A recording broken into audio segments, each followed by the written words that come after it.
Ah, ah.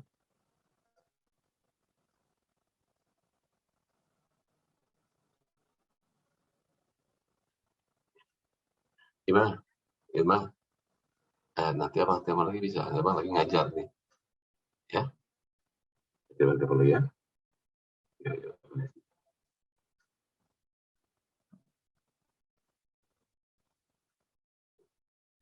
Nah, apa yang perlu diperhatikan pada saat kita sebelum melakukan operasi? Yang pertama, gangguan pendengarannya seperti apa, ya, derajatnya tadi. Kemudian adakah tinnitus atau vertigo, kemudian riwayat otori, otalgi, nervus spasial, parese, atau pernah ada tindakan-tindakan pembedahan telinga sebelumnya. Kemudian juga bagaimana riwayat kesehatannya, apakah pernah DM, hipertensi, ya, gangguan fungsi ginjal, hati, tadi terkait dengan obat-obatan yang digunakan, ya, peluang kesembuhan dan sebagainya. Kemudian pada pemeriksaan fisik, ya, kita lihat periksa nervus spasialis, kemudian liang telinga, tedius fenomen, otomikroskop, ya, pada otomikroskop lihat liang telinganya. Memang timpaninya, kalau ada perforasi di mana, ukurannya berapa. Kemudian apakah ada pocket retraksi? Pocket retraksi itu kalau ada tekanan negatif pada telinga tengah, sehingga pas fraksidanya tertarik ke dalam sehingga terbentuk kantong, ya, ini yang disebut dengan pocket retraksi. Kemudian apakah ada jaringan granulasi? Kemudian lihat telinga tengahnya, ya, apakah ada penebalan mukosa, ada jaringan granulasi, ya, itu pada lewat lubang tadi. Kemudian dilakukan audiometri, ya, lihat. Kemudian timpanometri kalau perlu untuk melihat fungsi tubanya. Kemudian baru CT scan temporal bone. Nah, indikasi pembedahan kalau ada konduktif ring loss karena perforasi yang bertimpani atau karena ada gangguan pada vesikel, ya. Kemudian otitis media kronik yang berulang.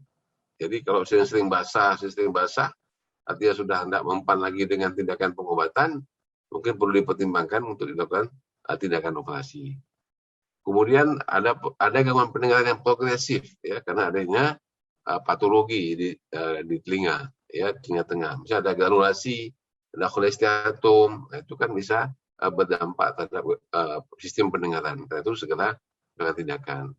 Kemudian perforasi yang hilang dalam 3 bulan karena trauma. Setelah 3 bulan trauma nggak tutup ini tadi lubangnya, maka ini dipertimbangkan untuk dilakukan tindakan meringoplasti. Kemudian kalau kita mau aktif, ya, aktif misalnya kita suka berenang, ya, kan terganggu sekali kalau kita MT-nya perforasi, maka itu kita lakukan tindakan meringoplasti. Nah, apa tujuan daripada tindakan meringoplasti? Yang pertama adalah agar membran timpaninya kembali intak, ya. Kemudian melakukan eradikasi untuk membuang penyakit-penyakit jaringan granulasi di telinga tengah, ya. Kemudian mengembalikan pendengaran kalau mungkin, ya. Jadi ada 3, membuat membran timpaninya intak kembali, mengeradikasi patologi yang ada di telinga tengah. Yang ketiga adalah memperbaiki pendengarannya.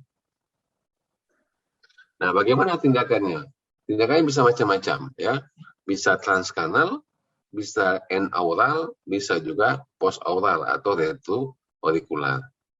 Ya, kalau transkanal itu biasa kalau perforasinya di posterior, ya. Di transkanal kalau perforasinya posterior dengan perforasi yang moderate, artinya tidak terlalu besar, ya. Kalau enaural, nah ini akan lebih mudah kalau perforasinya pada etik, ya, jadi di daerah superior. Kemudian kalau postoral ini atau retroaurikular semua ukuran dia bisa, lebih lebih mudah karena kita bisa bekerja dengan 2 tangan. Kalau dia transkanal kita hanya bisa bekerja 1 tangan karena tangan satunya lagi untuk memegang endoskop. Jadi kalau kita butuh tindakan suction dan yang lainnya agak sulit karena kita dengan dua tangan hanya bisa satu memegang alat endoskop, satu lagi alat tindakan. Jadi kalau misalnya ada perdarahan, terpaksa kita tarik kembali alat yang kita gunakan, apakah pig atau round knife dan sebagainya, terus kita masukkan suction. Nah, kondisi inilah yang menyebabkan jadi bisa jadi operasi menjadi lebih lama ya, karena kita tidak bisa mengendalikan hal-hal yang mengganggu lapangan pandang pada waktu kita melakukan tindakan. Nah, bagaimana meletakkan grafnya ya? Meletak grafnya bisa di lateral, artinya overlay, bisa di medial atau underlay, atau di atas underlay atau yang sebenarnya interlay. Nah, itu terserah kita bagaimana pengalaman ya, kemampuan kita untuk menempatkan graf di mana kita akan mau letakkan. Apa kelebihan dan kekurangannya? Kalau overlay tadi terletak antara lamina propria dengan epitel kulit yang telinga. Nah, dia graf aptiknya tingkat tumbuhnya lebih besar ya. Kemudian juga dia lebih terpapar yang anterior kalau ada perforasi anterior. Tapi kekurangannya juga proses penyembuhannya lebih lama. Dan juga bisa ada risiko blunting. Jadi artinya grafnya itu menonjol lewat lubang membran timpani yang perforasi tadi. Dan itu bisa menimbulkan dislokasi atau keposisian daripada graf itu menjadi berubah. Karena dia jadi tipis, tekanannya akan sangat sensitif. Kalau kita ngedan batuk, itu sangat rawan karena dia lebih ke superficial. Nah, sedangkan yang underlay jarang atau sangat sedikit untuk terjadinya lateralisasi atau blunting. Ya. Graf aptiknya bagaimana? Atau kan bagus juga kalau pada tangan-tangan atau dokter yang berpengalaman. Ya. Mudah dikerjakan, itu akan sangat menjadi standar kita. Kekurangannya apa? Pandangan agak terbatas. Ya. Kalau perforasi besar itu juga akan tidak ada masalah.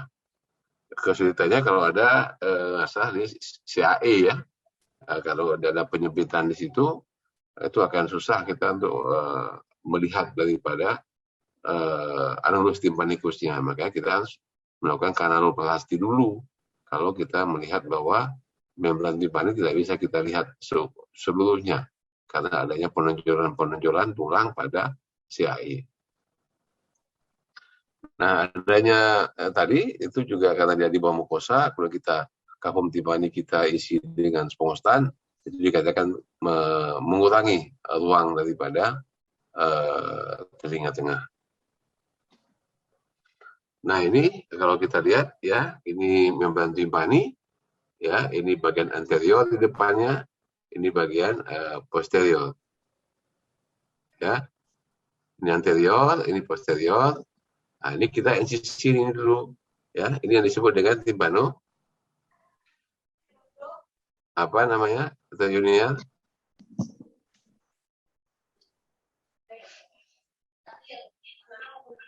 Ini kita buat timpano metal flap, ya. Pada jam 6 dan jam 12 insisinya, ya.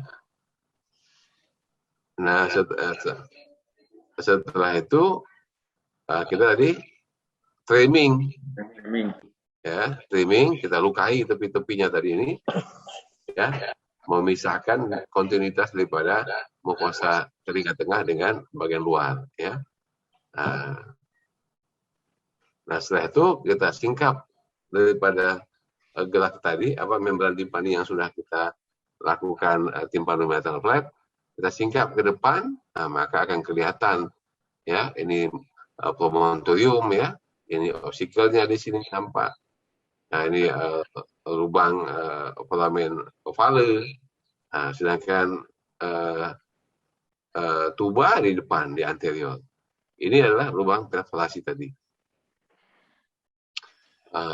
Lihat ya, inspeksi bagian membran timpani, telinga tengahnya dilihat bagaimana, apakah ossicle mengalami erosi atau mobilitas, round window refleksnya, fungsi tubanya itu dilihat pada waktu kita mau melakukan tindakan menoplasti. Nah, setelah kita singkap tadi, telinga tengahnya ada dua cara. Bisa diisi dulu oleh dengan spongostan, bisa juga kita meletakkan gelas dulu. Ya. Masukkan gelas, baru disingkap untuk mengisi telinga tengah tadi dengan spongostan. Spongostan ini penting supaya nanti pada waktu dia berkembang karena adanya darah cairan di samping untuk pembekuan darah juga bisa menjadi penekan daripada membran gas membran pada selama perjalanan, ya. Nah ini setelah itu kita isi spongostan, ini kita isi gelasnya, ya kita dorong dia ke dalam, ya kita dorong ke dalam. Setelah itu nanti setelah posisinya bagus bisa menutupi semua, baru tympanometrial flap ini kita kembalikan lagi ke posisi semula. Nah jadi akan seperti ini nanti dia, ya. Jadi ini grafnya tadi hanya sebagai tempat media dia untuk tumbuh, bukan untuk menggantikan posisi daripada timpani yang sisa, ya. Ini. Nah, ini bisa juga ya, ini dari kulit ya, dari kulit. Kalau memang kita kesulitan itu bisa dengan kulitnya yang kita lakukan untuk menutupi daripada perforasi daripada membran timpani tadi. Nah ini dari mana grafnya tadi? Grafnya bisa macam-macam ya. Di autograf itu dari badan kita sendiri, badan pasien. Bisa dari kulit, ya, bisa periosteum, fascia temporal, lemak, tragus maupun jaringan subkutan. Kalau allograf apa? Allograf itu graf yang berasal dari orang lain atau spesies yang sama, ya. Apakah dari saudara, dari keluarga yang lain, ya. Itu. Dan lagi, ini yang bagaimana menempatkan grafnya, ada namanya inlay butterfly graf. Itu kita menempatkan grafnya itu ya di antara lamina propria dengan mukosa. Jadi ini dia akan kejepit ya, di atasnya itu dengan lamina propria, yang bawahnya adalah mukosa. Mukosa tadi akan menahan daripada graf supaya tidak jatuh ke belakang. Ini akan memperkuat daya tahan graf tadi untuk tetap berada di situ meskipun ada gerakan-gerakan. Nah ini diletakkan ya seperti tempelan begitu, sehingga dia akan nutup, kemudian kita pasang spongostan. Nah ini dari cartilage ya, tulang rawan daripada malleus. Nah ini kalau perfosi yang lama besar seperti ini, maka ada risiko bagaimana kita bisa mencari dan menutup daripada perfosi yang besar ini. Ini cara mengambil perikondium ya, seperti kemarin itu. Nah ini lihat nih, 1,5 senti dia sampai 10 senti ukurannya yang bisa kita ambil ya. Jadi bisa, nah ini dia, ini perikondium, ini periosteum. Ya. Periosteum itu artinya ya tulang ya.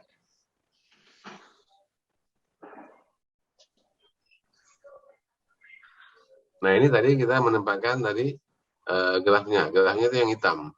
Kita lihat ini malleusnya di anteriornya. Ya, jadi tetap kita memasukkan grafnya di bawah daripada malleus ya. Bukan di atas begini, atas begini nanti dia bergerak akan bisa lepas.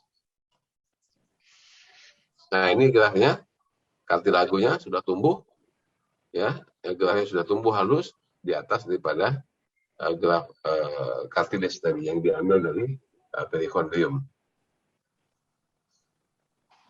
Nah, bagaimana perawatannya? Yang pertama, tadi benang tadi diangkat pada 1 minggu pasca operasi ya. Sedangkan spongostan yang ada di dalamnya itu dicabut setelah 2 minggu ya. Kemudian lakukan pemberian antibiotik selama 2 minggu juga. Hati-hati pada saat kita falsafah.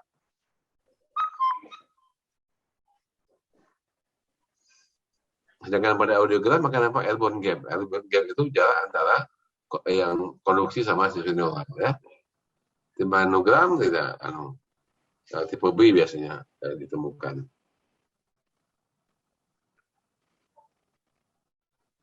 Nah, bagaimana kok bisa nggak jadi grafnya itu lubang kembali? Itu sangat tergantung bagaimana operator ya, bagaimana tekniknya dikuasai dan sebagainya. Kemudian ada risiko infeksi juga, ada sekret di sana, akibatnya grafit tidak bisa tumbuh ya, karena dia ada di apa namanya basah dengan adanya cairan. Kemudian fungsi tubuh yang jelek. Nah, tubuh jelek ini nanti aerasi ke tengah menjadi lebih banyak. Ya, ini kalau fungsi tubuhnya jelek, maka akan ada risiko infeksi tubuh yang jelek. Dengan faktor-faktor pasien, misalnya dia tidak patuh, ya tidak mau dengarkan, ya nggak boleh ngedan, dia ngedan. Kalau batuk pilek, dia nggak tahan, mesti makan. Ya, ini akan banyak berisikonya bagi pasien yang tidak memenuhi. Oke, itu saja yang bisa saya sampaikan. Ada yang mau ditanyakan? Ya. Ada beberapa kegagalan ini dok, sebuah vaksin itu kan. Artinya kan ada masalah di apakah dari awal atau tentang timpano apakah timpano pasti. Ya, dokter. Apakah fokus sekalian kita perbaiki fungsi mana, dokter? Harapan kita mencegah jadinya kegagalan graf. Terus pertanyaannya apa? Agak putus-putus lah. Ini kan ada satu kegagalan kan ada masalah ataupun disfungsi tubuh, dokter. Ya. Jadi kan untuk meminimalisir mungkin kegagalan ini kita bisa sekalian dokter sambil kita melakukan pemasangan plate pada yang operasi, terus sekalian kita memperbaiki fungsi tubuhnya, dokter. Pemasangan apa? Kita perbaiki fungsi tubuh, dokter. Harapan kita untuk mencegah kegagalan graf, dokter. Dengan cara memperbaiki fungsi tubuhnya dengan apa? Seperti yang kemarin, dokter kan mungkin kan tubuhnya ada masalah, dokter. Itulah dokter bisa sekalian, dokter, dikerjakan, dokter. Iyalah, yang sekalian itu apanya? Mau dipasang apa? Seperti kemarin, dokter kan ada, Ibu pernah baca kan kita pasang apa model drain itu, dokter, di tubuh, dokter. Gimana caranya? Kalau ostium tubanya yang sempit itu adalah bagian isthmus tuba. Isthmus tuba itu kan adalah peralihan antara pas cartilaginous tuba dengan pas osseous tuba. Itu kan di dalam, susah gimana kita melakukannya. Atau kita bisa melakukan dilatasi daripada tuba.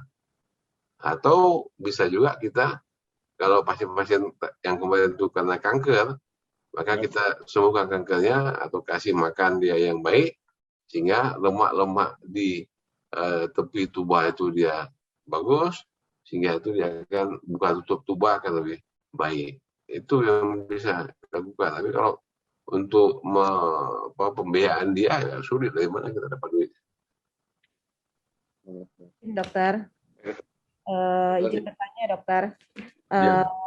Ini kan jika misalnya ada kolesteatum, misal kita jumpai nih dok pada pemeriksaan otoskopi atau pada pemeriksaan kita jumpai adanya kolesteatum di epitimpanum, dokter. Apakah bisa kita lakukan tindakan melalui transkanal aja, dok? Nggak usah melalui di mastoid, dokter. Nggak kita lakukan timpanomastoidektomi, dokter. Kalau kolesteatum hanya di epitimpanum, dokter. Bisa. Kalau intinya kalau dia masih terbatas di telinga tengah, tidak ke arah mastoid, itu masih bisa dilakukan tindakan evakuasi daripada kolesteatum dengan transkanal approach. Ya. Jadi dengan endoskopi itu bisa dilakukan. Jadi Tidak perlu kita lakukan timpanomastektomi. Baik, dokter. Oke, satu lagi, Iqbal. Izin dokter, Ya, ada beberapa hal dokter yang ingin kita tanyakan itu. Yang pertama dokter mengenai tuliofenomenon itu dokter, apakah sama dengan nistagmus dokter? Kemudian yang kedua dokter mengenai pemasangan graf pada overlay tadi dokter. Ada komplikasi yang dapat disebabkan itu adalah blunting dokter. Dan tadi dokter ada kekurangannya itu ada bisa menyebabkan dislokasi. Yang dimaksudkan di situ dokter dislokasi karena blunting di situ dokter, apakah dislokasi dari graf yang dipasang atau dislokasi dari osikelnya dokter? yang mana ya?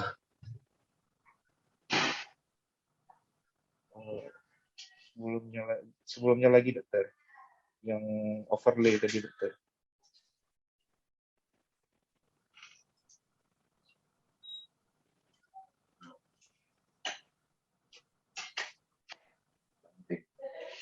Nah ini dokter. Yang mana ini? Disadvantage-nya dokter ada blunting dokter kan? Yang overlay. Iya dokter. Oke, nah, terus? Tadi dokter sempat mengatakan bahwa bisa jadi ketika blunting ini terjadi dislokasi. Maksudnya dislokasi dari pergeseran dari graf yang dipasang ataukah dari osikelnya dokter? Jadi kan kalau kita lihat, kalau membran timpani, kalau yang ke arah CAE itu namanya ke arah lateral, ya. Tapi kalau ke arah kafum timpani itu namanya ke arah medial. Jadi dikatakan lateralisasi artinya karena kita letakkan graf tadi antara epitel paling luar daripada membran timpani dengan lamina propria, maka dia bisa menonjol keluar daripada graf tadi, ini yang disebut dengan blunting. Atau dia juga bisa bergeser ke lateral, ini disebut dengan lateralisasi. Jadi yang mengalami dislokasinya itu adalah grafnya, bukan tulangnya. Kemudian dokter yang tadi dokter, gimana? Yang tuliofenomenon itu dokter, satu lagi dokter. Kenapa? Yang tuliofenomenon dokter, apakah sama dengan nistagmus dokter? Dengan nistagmus dokter.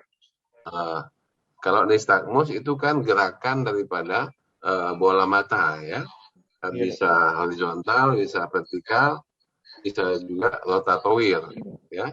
Biasanya itu terjadi karena adanya gangguan keseimbangan. Pada tuliofenomen ya itu terjadi karena adanya dehiscence atau sindrom yang terjadi pada kanalis semicircularis yang superior. Jadi di sana terjadi kanalis superior yang terbuka ya, sehingga akan timbul sindrom atau gejala-gejala akibat dari tulio tadi. Salah satunya ya memang nistagmus tadi. Jadi nistagmus itu kan hanya gejala ya, bukan sebuah penyakit. Itu Iqbal. Baik dokter. Terima kasih dokter. Oke. Baik, kalau nggak ada lagi, terima kasih ya, sudah 4:30. Nanti kita diskusi lagi dalam beberapa hari ke depan, kita cari waktu 1-2 jam untuk bisa ada topik-topik lainnya lagi yang mungkin masih belum tersampaikan. Baik, terima kasih Dr. Yulia, Dr. Muhammad Iqbal dan Iqbal atas perhatiannya. Saya akhiri. Assalamualaikum warahmatullahi wabarakatuh. Waalaikumsalam warahmatullahi wabarakatuh. Saya Syarif ya. Baik dokter. Terima kasih banyak dokter. Yuk sama-sama. Nah, recording stop.